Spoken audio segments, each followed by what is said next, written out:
I'll take everything in the divorce, my wife threatened, hiding our investments. You're too stupid to understand business, she mocked in front of his friends.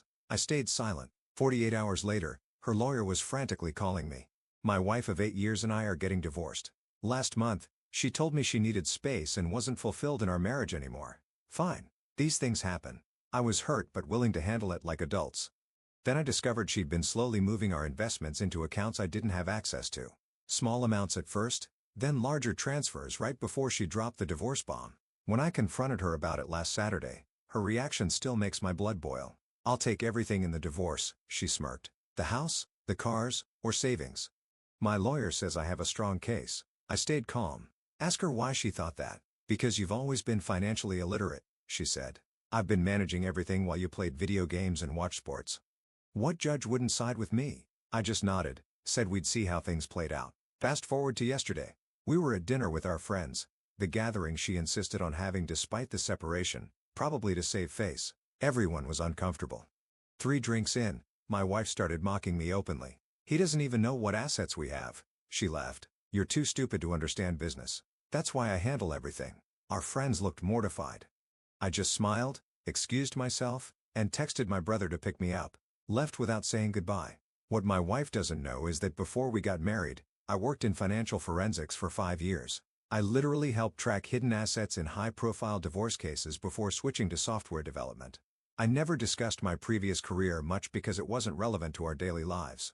I spent the last 2 weeks documenting every account, every transfer, every conversation.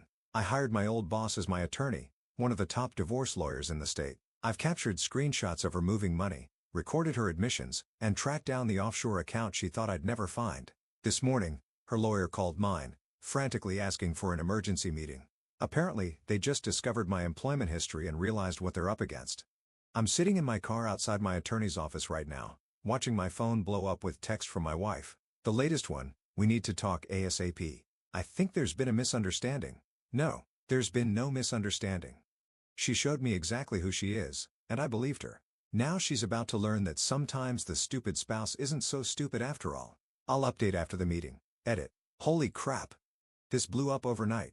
Thanks for the support, everyone. To answer some common questions, 1. Yes. I have backups of everything stored in multiple secure locations. 2. No. I'm not looking to take everything from her. Just my fair share. 3. We don't have kids, thankfully. Meeting is in 30 minutes. We'll update when I can. Update 1.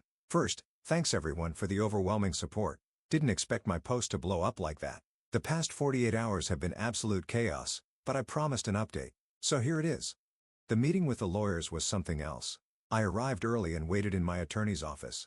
Wife and her lawyer showed up right on time, her eyes red but chin up. Classic her. My attorney didn't waste time. He laid out everything we had, detailed records of every account she'd opened or transferred money to over the past 7 months, including 2 offshore accounts in Belize and the Cayman Islands. The color literally drained from her face with each document slide. These transfers constitute clear attempts to hide marital assets, my attorney said. We've also documented numerous instances where your client made disparaging comments about my client's financial acumen while actively concealing these accounts. Her lawyer kept glancing nervously at the evidence pile. Perhaps we should discuss this privately with our clients, he suggested. No need, I said. I'm comfortable hearing everything. Wife finally spoke up. This is ridiculous. I was just protecting her assets. From whom? My attorney asked. That's when her lawyer whispered something to her, and I watched the realization hit her. They were screwed. She switched tactics immediately. Baby, this is all a misunderstanding, she said, reaching for my hand. I was just reorganizing things.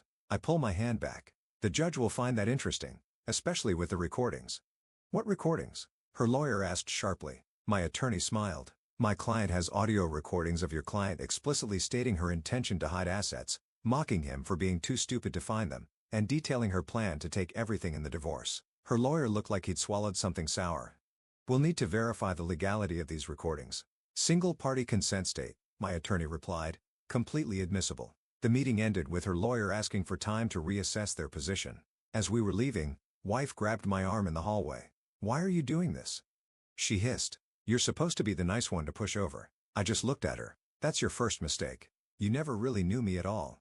When I got home, I found she'd been there, clothes thrown around, drawers emptied. Classic tantrum behavior. This morning, Her lawyer called again requesting a settlement conference. They're suddenly eager to resolve this amicably. My attorney thinks they're in damage control mode, especially since wife's father is a prominent businessman in our community. The settlement proposal they sent over is laughable, offering me basically what I'm legally entitled to anyway, acting like it's some generous concession. My attorney sent back our counteroffer, including compensation for legal fees. Meanwhile, wife has been telling our friends I'm being vindictive and cruel. 3 of them called to ask what's really going on. When I played them the recording of her at dinner, 2 immediately apologized for believing her. The third, her best friend, hung up on me. The most surprising call came from father-in-law this evening. I raised her better than this, he said, sounding tired. I don't know what she was thinking. Neither do I tbh. I never gave her any reason to think I'd try to take advantage of her in a divorce. We could have just split things fairly and moved on. Today, I'm packing up and moving in with my brother temporarily. I don't trust her not to pull something while this plays out. It's strange. I'm not even angry anymore. Just disappointed and tired. The woman I loved for 8 years never really existed. Her latest text, "You made your point. Let's just stop this before we destroy each other." Too late for that. She pulled the pin on this grenade. I'm just making sure I don't get caught in the blast. We'll update again when there are significant developments. Update 2. It's been 2 weeks since my last update, and things have moved faster than I expected. Buckle up. After our lawyers' meeting, wife realized her take-him-for-everything strategy had backfired spectacularly. She switched to Plan B, reconciliation. I started receiving flowers at work, handwritten letters about how she'd made a terrible mistake, and even a surprise visit to my brother's place where she was crying on the doorstep. My brother, bless him, just stood there with his arms crossed. "He's not available," he said, then closed the door. The text barrage that followed was something else. "I can't believe you're being so cold. After 8 years, I deserve a conversation at least. You're acting like I committed some horrible crime."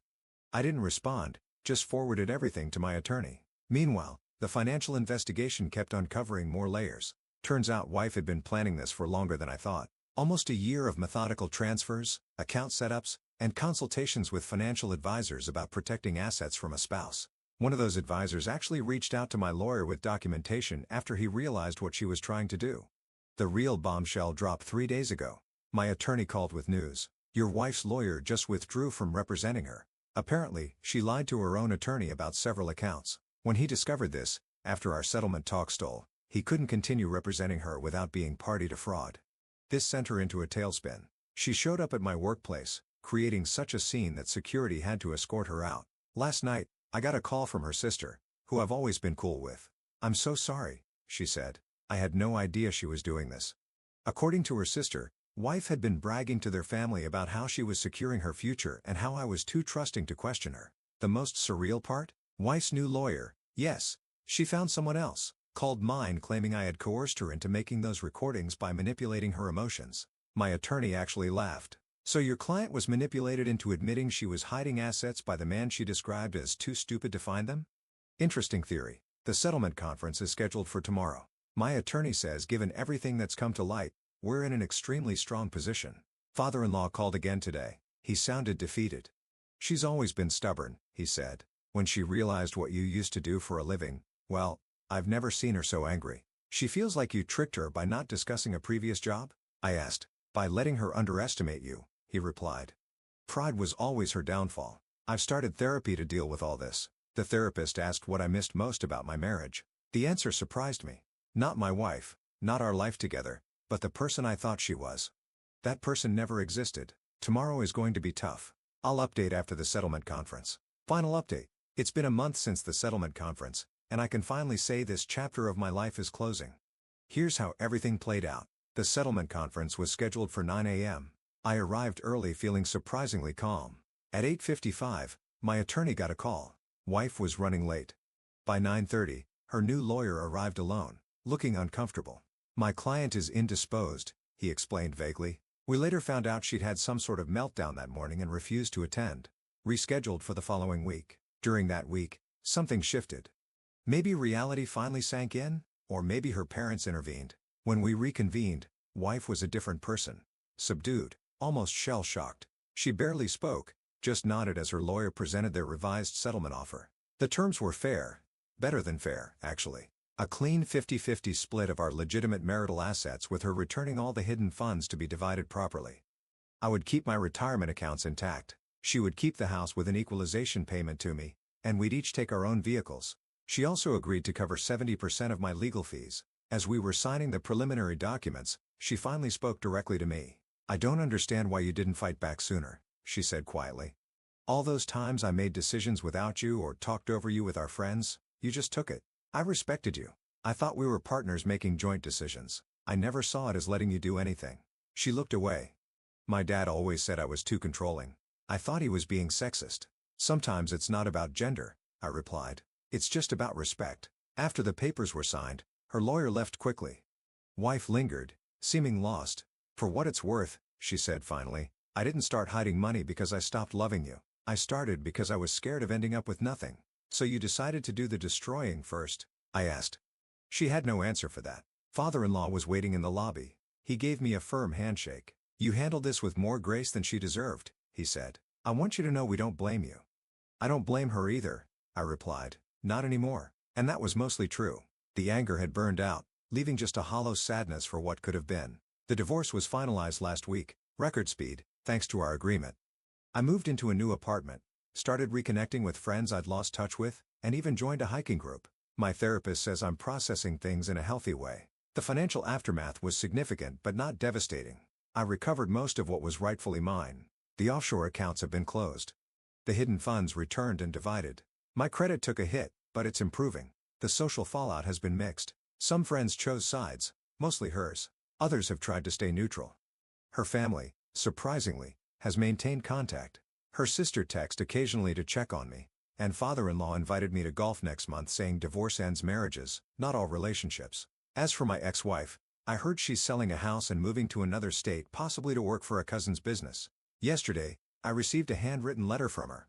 It was short. "I'm sorry for who I became in our marriage and how I treated you. You deserve better. I'm getting help to understand why I did what I did. I don't expect forgiveness, but I needed you to know. I haven't decided if I'll respond. Some closure is better left unchallenged." The strangest part of all this? I'm okay, better than okay. There's a certain freedom in discovering your worst fears and surviving them. I thought losing my marriage would destroy me, but it didn't. I thought discovering my wife's betrayal would break my heart irreparably. But hearts are tougher than we think. Last week, a colleague asked if I regretted hiring such an aggressive attorney given how much it cost. I told her what my therapist told me. Sometimes the price of peace is standing your ground. I stood my ground. I got my peace. And now finally, I'm moving forward. This will be my final update. Time to start writing new stories instead of rehashing old ones. Edit. Some have asked if I learned anything from all this. Yeah. Trust your gut. Document everything. And remember that letting yourself be treated with respect isn't being a doormat. Also, how someone treats you says more about them than it does about you.